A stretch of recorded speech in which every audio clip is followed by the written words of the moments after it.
everyone, welcome back to my channel. If you're new here, welcome. My name is Vicky. Thank you so much for watching the video. So I have a project planner tag video. This was originally created by Sarah Rose. I have her video up here with the questions, and she made this video on the 26th of March 2020, so nearly a couple years old now, but that doesn't matter. The questions are still relevant, and I thought it would be a good idea to do this tag video so it gives you guys a bit of an insight into project planning, why I want to do it, and just a bit of an insight as to who I am as a person as well. So hopefully you'll find it really interesting. If you're interested in watching Sarah Rose's video of this, I will leave a link for it in the description box below, along with all of the questions. So as well, if you yourself have videos up here on YouTube, please tag me in them, and I'll tag anybody to do this video, but please tag me in them so I can see your answers, because I really love tag videos like this. So I'm just going to get straight into the questions then. So question number one is, how long have you been project planning? And I would say properly since January this year, so January 2021, which isn't long. I did kind of dabble in it in autumn, so autumn 2020. That was when I first came across it, but I think that is question number two. Yeah, question number two, so I won't go into too much depth about that. So a little bit in the autumn of 2020, but I really properly got into it in terms of like tracking progress pictures, measuring, tallying number of users, etc. in January, and that coincided with me doing my YouTube channel as well. Question number two then, what made you decide to start planning, and what did you hope to get out of it? So what made me start planning? So I came across project planning when I was watching one of Emma's rectangle vlogs. Now, I'm not usually a vlog person. I tend to go on YouTube to watch sort of specific makeup or skincare beauty content. I'm not so interested in kind of like the day-to-day things that people get up to, but I think one of her vlogs had something to do with makeup in it, so that's why I watched it. I had it on in the background when I was working, I think, because it was during lockdown and I just kind of missed a bit of background noise from being in the office, so I started to really get into YouTube then. So I had a video on in the background, and then I heard her mention something about Project 10 Pan, and I was like, oh, what's this? This sounds interesting. It just kind of like sparked a bit of interest from me, and then I did a bit of googling on it, and I thought, this is a brilliant idea. Like, why have I never come across this before? This sounds like such a good way of making the most out of your products and not letting any products kind of go to waste. So I guess what I hoped to get out of it was working my way through my makeup collection, like I say, not letting anything go to waste, making sure everything's getting used, properly using up products as well. And it was round about like autumn 2020 when I discovered that video that she did, that Emma's Rectangle did. And by that point I was thinking, you know, I've got a lot of makeup, well, a lot of makeup for me personally, and I don't know if I like everything in it, and then I don't know like how long it takes to use up certain items. So I guess what I was hoping to get out of it would be to really get in more of an idea as to how long it takes to use up a concealer, how long it takes to use up a blusher or a lipstick, for example, and really focusing on items would hopefully make me realise whether I liked a specific item, because if you have a big makeup collection or multiple products, you tend to kind of dip in and out of all of them, so your opinion of certain products can't always really be formed because you forget what they're like. So although everything in my collection had been opened, I didn't know what X particular concealer was like because I was always dipping into all my others. So I really wanted to just focus on one particular product at a time, kind of get some thoughts about it. Did I like it? Did I not? And see how long it took to use them up. So I really wanted to just focus on my collection as it was, rather than keep adding to it and buying new products. Question number three, how do you like to structure your project plans? Short seasonal projects, year-long rolling projects, or something else? So how I do my project plan is that it is 10 items. I keep 10 items in my project plan, and it's a rolling project plan. So once I use a product up, I replace it with something else. Now, it doesn't have to be a like-for-like product, so if I finish up a foundation, I don't have to replace it with another foundation. But I like to keep it at 10, and I am going to continue my project plan into next year and beyond as well. I haven't done any seasonal projects, so you have things like, I think like the graveyard project plan, things like that. I've never done any of that, so maybe that is something I'll look into this year, but as it stands, my project pan is just a year long and longer rolling project 10 pan project. Question 4, what are your favourite ways to track your progress? So what I started the year on was, when I filmed my project pans, I would also then take video footage of the products each month as well. But my issue with that is that when it comes to editing videos, and editing videos now, once I have like 10 months worth of that footage, that's a lot of footage to be going through. And what I think I would do in the future would be to take pictures instead, because that helps a lot better with editing. You can put the pictures side by side as well, so you can see a lot better, you know, this is a 6-month progress and you have the pictures each month side by side to compare. So I think I would probably do that, but I'm going to start that in January, I think. And what I have been doing for the past month or two is tallying my progress, so tallying the number of times that I use my items.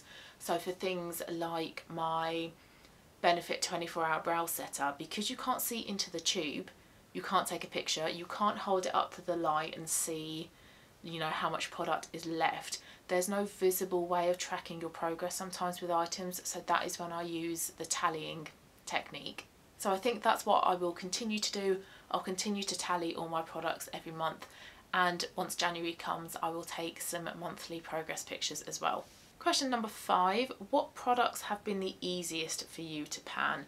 So easiest, I guess, for me are things like foundations, because I just make sure that that is the foundation I'm using every single time, and also nude lipsticks as well. I know lipsticks for people are quite a difficult product to pan, but for me, I'm very much a nude lipstick person. So that is a lipstick that I would wear day in, day out, and then because it's nude, I can wear it on no makeup days as well. So days around the flat when I'm not really doing anything, I don't have makeup on, it's a colour I can just whack on. If, however, it was like a red lipstick, I don't think it would be that easy. So I think the key for that is that it's nude. Other things as well are brow pencils, not my Goof Proof though by Benefit. So the Benefit Precisely My Brow and the NYX Micro Brow, those were super easy for me to get through, and I think I got through them in like 2 months max. So I'd probably say those products. Question number 6, what products have been the hardest for you to pan? Oh my goodness, my Trini Lip to Cheek cream blusher, that didn't want to show any progress at all. That had been in my project pan since January. I have recently decluttered it, I'll tag the video if you've not seen it. But that was a product that I used basically every time I wore makeup, which was most days, and it didn't look like the product was going down, and it's only a small tub, and I think it was about 4 grams. So I thought, oh, 4 grams, that's tiny, I can get through that in a year. And it just did not look like I was making any progress on that at all. Other items, things like my Tarte Shape Tape Concealer, only the past month, 2 months maximum, have I actually noticed that I'm getting to the end of it. I have actually taken the stopper out of that concealer as well, so I'm very, very, very close to using it up. Well, actually at the time of filming this video.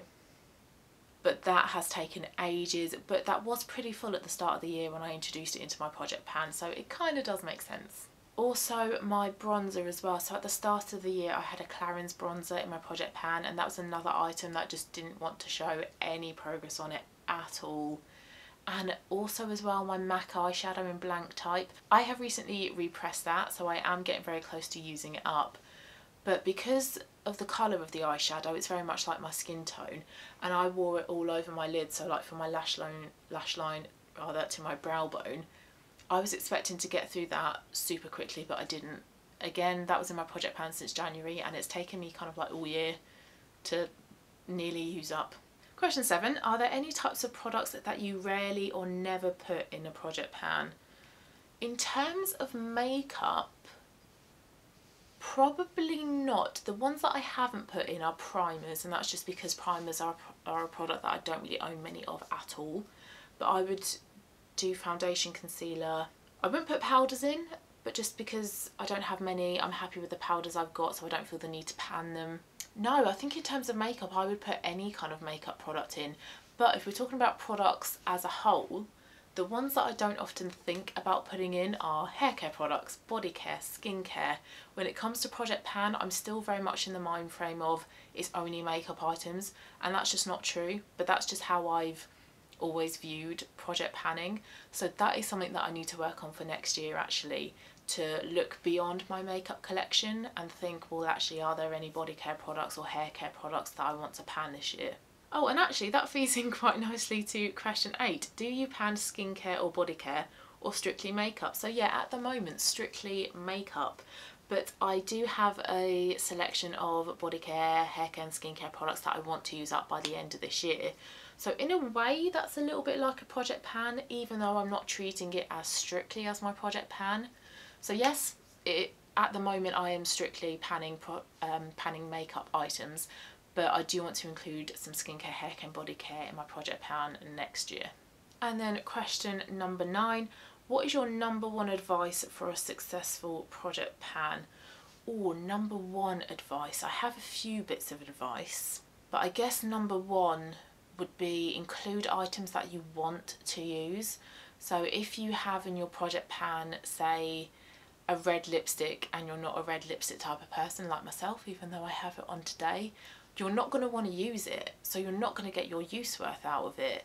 So include items that you actually want to use and you realistically think you can use, because if you don't want to use the item, you're not going to. And I did that a couple months ago. I included a pink lip liner in my project pan, but it was quite a vibrant blue based pink, which isn't my colour at all. And during, I think it was October, during the month of October, I used it once out of what, 31 days. So that was just a massive sign to me that I didn't like this product, because if I did like it, I would have used it more often. So yeah, number 1 piece of advice I would say would be to just include products that you want to use, that you like and you know you're going to use. And then last question, question number 10, has panning affected your makeup purchasing habits? If so, how? Well, the thing is, I've actually been on a no-buy this year, so I've been on a replacement only no-buy. So once I completely use up, say, all my mascaras, I can then go and purchase another one. So although it hasn't influenced that, I do think it has made me really kind of think about the makeup I'm adding into my collection. So for example, I know now how long it takes to use up a concealer, basically from scratch, from it being fully brand new. And that takes a good year. So actually, do I want to be having loads of concealers in my collection? No. Similar thing with blushes and bronzers, those items take ages to use up. So again, I don't want to be having loads of them in my collection, especially if they're all open, because they're going to start to degrade and then I'm going to potentially end up wasting my money because I might have to get rid of them. So I have recently actually thrown away a few foundations because they have gone off. Whereas if I'd kept my number of foundations really small, that potentially wouldn't have happened. So it has really helped in terms of looking at my collection as a whole and keeping it fairly small and fairly curated, so I'm not kind of letting products just sit and go unused or untouched for months. I do think I want to keep my makeup collection fairly small, like I say, so I know exactly what I've got. Everything can get used on a regular basis and things aren't getting wasted and going off. And it has also helped me realise those products that I really enjoy using, those that I'm not that fussed about. So things like eyeliners, I don't really use eyeliners that often, so I don't really want to be having loads of them, even though it is an item that really does kind of grab me whenever I see like marketing pictures of. Also things like highlighters, I'm not a massive highlighter fan. It's not a product I use that often, so it's definitely not an item I want to be kind of purchasing lots of. So I hope you found that video interesting. Like I say, if you have videos here on YouTube, I tag any of you to answer these questions, but please let me know if you do so, because I would love to see your answers to these questions and how sort of like similar or different they might be to my answers. But if you enjoyed this video, please give it a thumbs up. Thank you so much for watching, guys, and I'll see you again soon in my next one. Bye!